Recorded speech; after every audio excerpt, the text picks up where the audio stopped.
We now want to discuss algebraic extensions. So let us start with an example. So see that x square minus 2, this is irreducible over rationals. But it will factor as x minus square root of 2 times x plus square root of 2 over root 2 adjoint to rationals. So now you have a field extension that is root 2 adjoint to rationals over rationals. So this kind of field extension, which is associated with the polynomial, this is called algebraic. So we got this extension because we were trying to solve this polynomial and we extended the field so that we can factorize it. So we can form similar extensions like adjoining root 2, root 3, root 5 to rationals over rationals. So these three roots could come from a single polynomial like this: x square minus 2 times x square minus 3 times x square minus 5. So more formally, if you are given an extension like this and alpha lies in E, so this alpha is called algebraic over base field f if alpha is root of some non-zero polynomial in f of x. So it is a root of some polynomial. So if alpha is not algebraic, then it is called transcendental over base field f. So now we see that root 2 is algebraic because it is associated with the polynomial x square minus 2. So notice that pi is transcendental because there is no polynomial f such that f of pi is 0. So there is no polynomial. Now this f alpha is called a simple extension. So this is a simple extension. You adjoin just one element to the base field. So you get a simple extension. This is not a simple extension here because you have adjoined 3 elements to the base field rationals. So this is called a simple extension. So more formally it looks like this. This is a simple extension. So E is called an algebraic extension of your base field f if every element of E, so E has many elements, every element of E, if it is algebraic over f, then it is called an algebraic extension. Now if E is not an algebraic extension, it is called transcendental extension over f. So now we come to a very important map. This is called the evaluation map. It goes from this f of x to E. So E lies over base field f. So the way this works is that you take a polynomial here, f of x, and then you just evaluate at f of a. So you took a polynomial, say x minus 1, and then you evaluate it at a, it becomes a minus 1. So a could have been 2, so then if a was 2, we are talking about map phi 2. Then x minus 1, this gets mapped to 2 minus 1, which is 1. So a simple evaluation, nothing much. So this map is important. So first thing is that the kernel of this map, this is given as all the polynomials here which will vanish at a. So that is all the polynomials which have a as a root. So kernel corresponds to all polynomials which have a as root. A as a root. So this a is a root. Now if the kernel is 0, that is there is no polynomial which vanishes at this number a, then you have a transcendental extension. So obviously I said pi is transcendental because there is no polynomial which will vanish at pi. So phi of pi, the kernel of phi of pi is just 0 because there is no polynomial which will vanish at pi. So then you have transcendental extensions. Otherwise you have algebraic extensions. So if you have algebraic extension, in that case this kernel forms an ideal. So since this forms an ideal and this is the principal ideal domain because f is a field, that means this ideal generated by a kernel of alpha, it has to be generated by a single element. So what is that single element? So it could be generated by a bunch of elements, but since it's a PID, it boils down to a single element, and then we take that single element as a monic polynomial of lowest degree. So out of all possible generators, you just take the one which is monic of lowest degree, and you can do that because we are working in a PID. So we call this polynomial as the minimal polynomial. So notice that the minimal polynomial is the generator of kernel of this map at point A. So for every A in E, if the kernel is non-zero, then you have a monic polynomial associated with it. And if the kernel is 0, you already know that your element A is transcendental.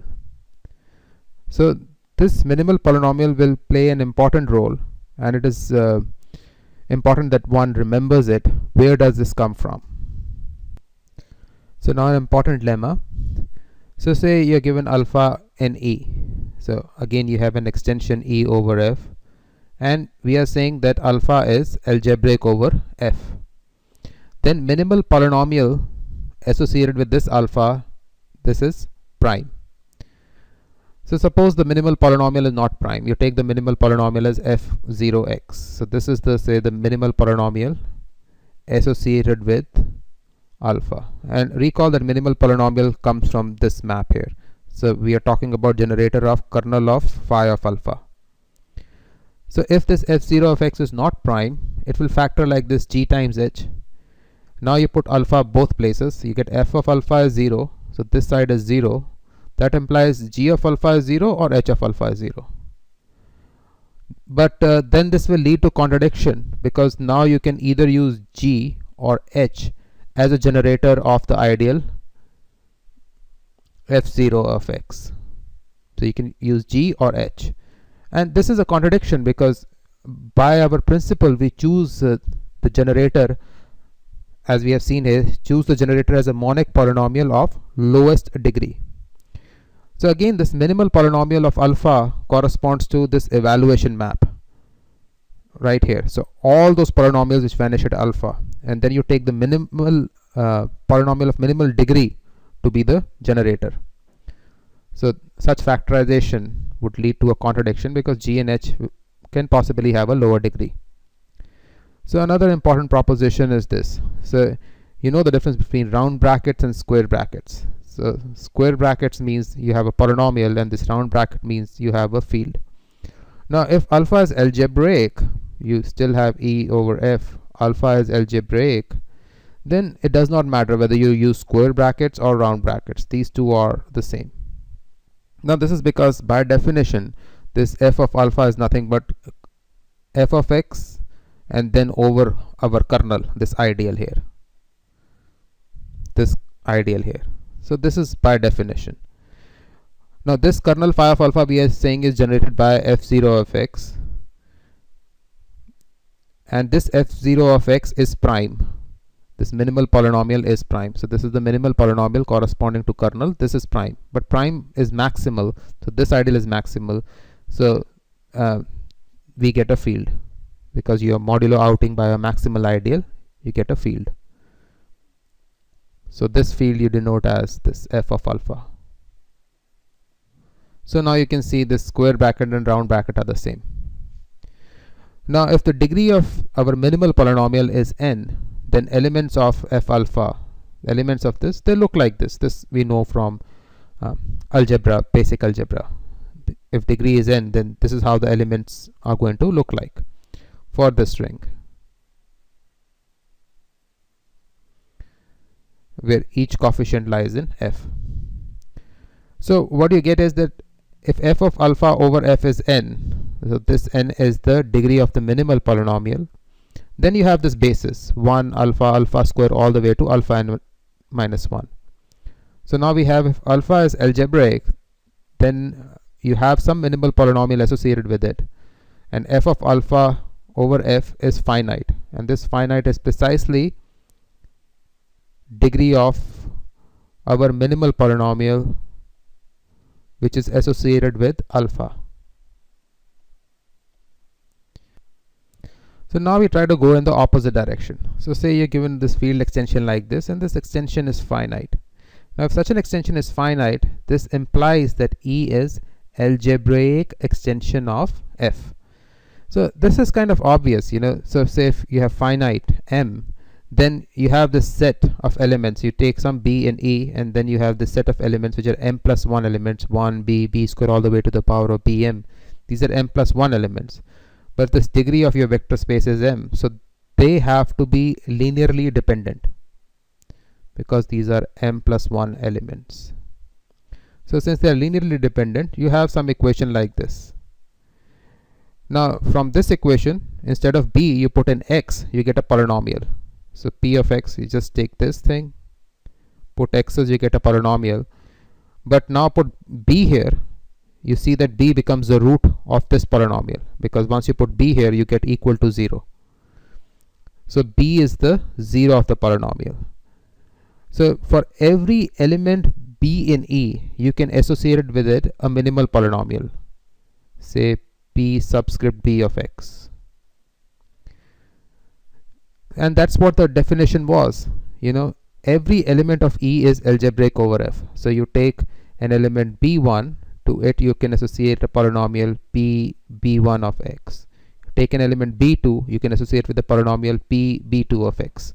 Because for every element you can form an equation like this for m plus 1 linearly dependent and replace b with x's to get the polynomial.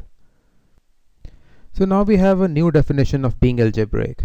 So alpha is algebraic over F. This implies the extension is finite. This we have seen here. So implication is this direction is clear. Implication in the opposite direction is also clear.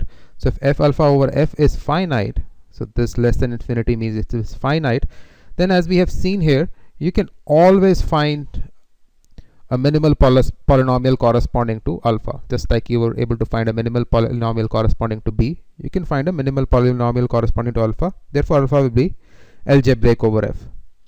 So note that algebraic extensions may not be bounded. There could be algebraic extensions which have no bounds. For example, adjoining 2 to the power of 1/2, 2 to the power of 1/3, 2 to the power of 1/4, and so on to rationals. So such an extension is an algebraic extension, because corresponding to this you have a polynomial which is x squared minus 2. Corresponding to this you have a polynomial which is x cubed minus 2. Corresponding to this you have a polynomial which is x to the power of 4 minus 2. So you have every member as algebraic, but your extension is unbounded because you have an infinite basis. So another important thing to notice is that if you have a transcendental extension, then obviously this would not hold. So for transcendental extension, f of pi over f, this degree of this extension is infinite.